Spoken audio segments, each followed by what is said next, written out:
Hello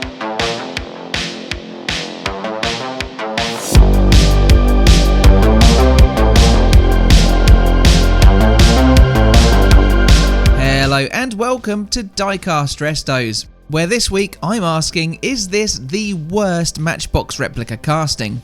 And can I improve it with some added detailing? It's meant to be a copy of a BMW 3-litre CSL, but to me it is too short, too wide, and badly designed in its construction. Due to the cast base piece housing the entire front grille and lighting, and the rear panel and lighting clusters, it looks too boxy and squared off. There's no slanted shark nose. It's all lost in its assembly. Even when box fresh, it looks awkward. The real E9 series is a thing of beauty, and Lesney failed to capture any of it. A closer look side by side shows just how far off the mark it is. While the front looks like it has been in a nose flattening accident, the side isn't quite as terrible.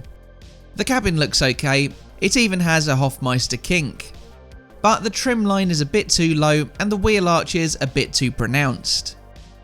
Because of that base construction, the rear panel has no curvature, meaning the clusters can't wrap around the body. The rear overhang is a little too long.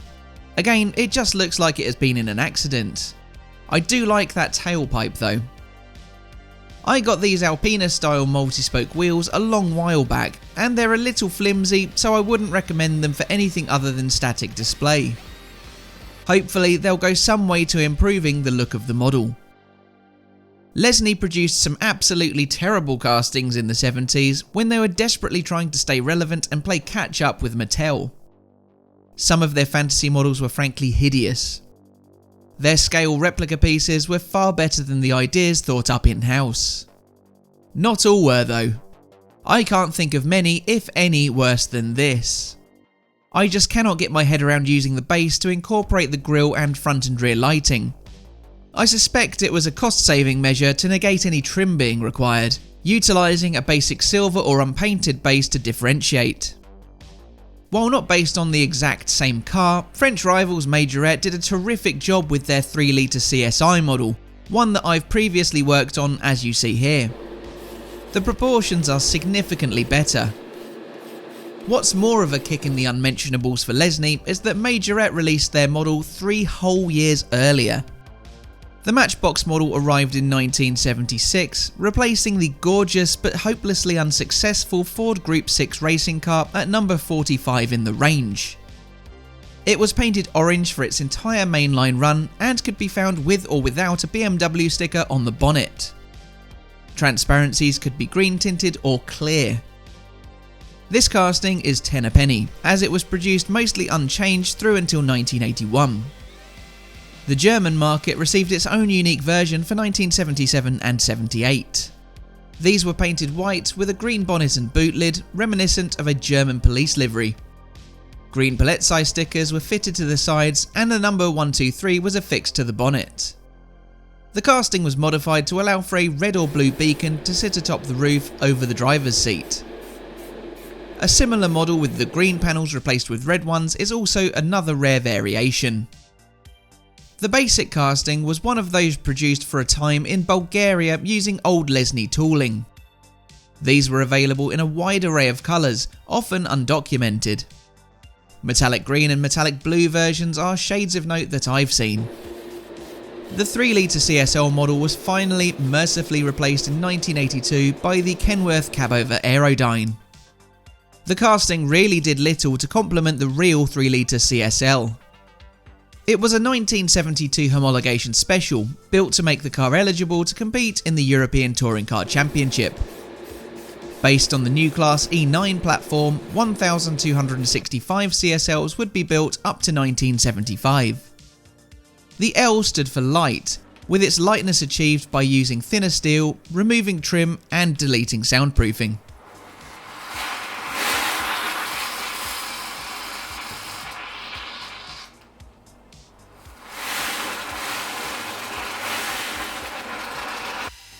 It had an aluminium bonnet, boot lid and doors.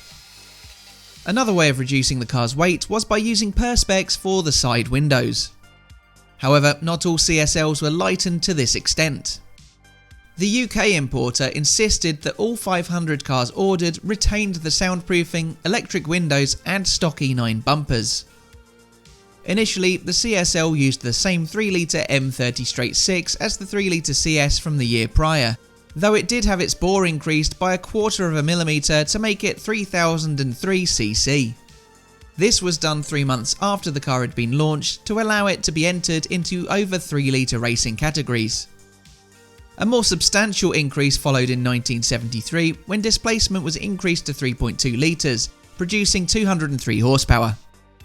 This was homologated in July that year, together with an aerodynamic package consisting of a large air dam, fins on each front wing, a spoiler above and behind the trailing edge of the roof, and a large rear wing. Said rear wings were not fitted at the factory. They were instead left in the boot of the car for owners to fit at their leisure. This was because these rear wings were illegal for use on German roads. This full aero package earned the car the nickname the Batmobile. In racing, where the 3-litre CSL was designed to go, Dutchman Toyne Hazemans won the European Touring Car Championship at its first attempt in 1973. He and Austrian Dieter Quester co-drove a 3-litre CSL to class victory at that year's 24 Hours of Le Mans. After losing out to Ford in 1974, 3-litre CSLs would win their class in the ETCC every year from 1975 to 1979. In 1975, 3-litre CSLs were entered into the IMSA GT Championship, where the car was driven to victory 5 times. For 1976, a 3.5-litre CSL was built for Group 5 racing. This won 3 races in the World Championship for makes. Back in production manufacture, the final new car to be introduced of the E9 generation was the 2.5 CSL. This came in 1974 in response to the 1973 oil crisis.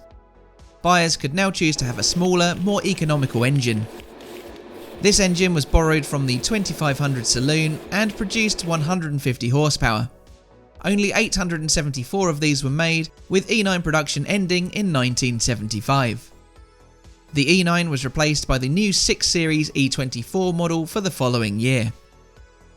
I've worked on a Siku model of those before, and I'll link to that here.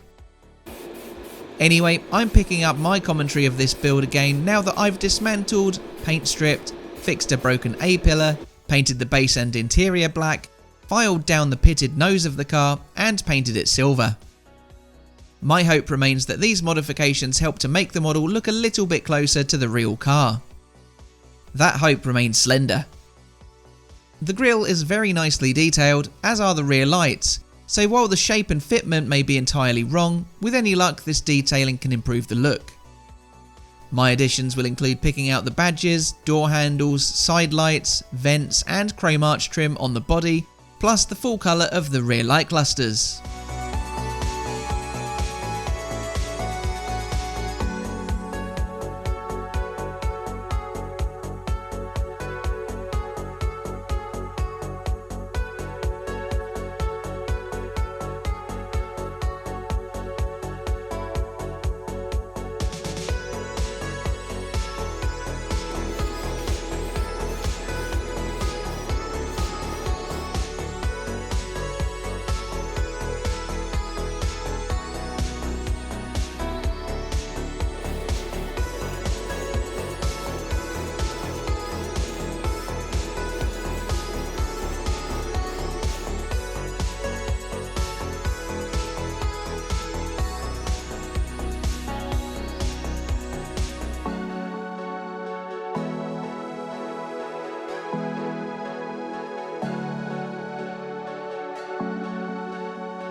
I'm going to interject on the musical interlude here, as I realised that a rear panel fully blacked out other than the lighting isn't a realistic reflection of the car.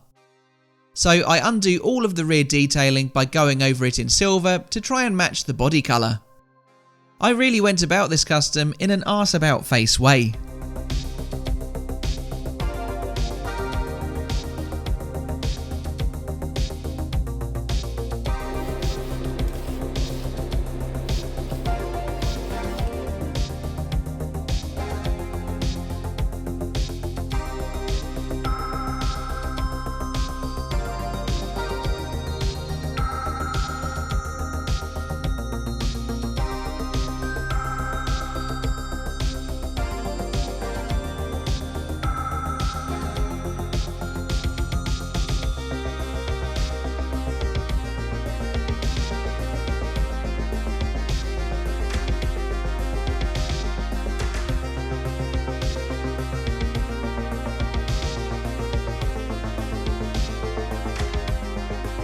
Okay, it's time to put it back together and prepare ourselves to see if the changes I've made have made the casting any more palatable.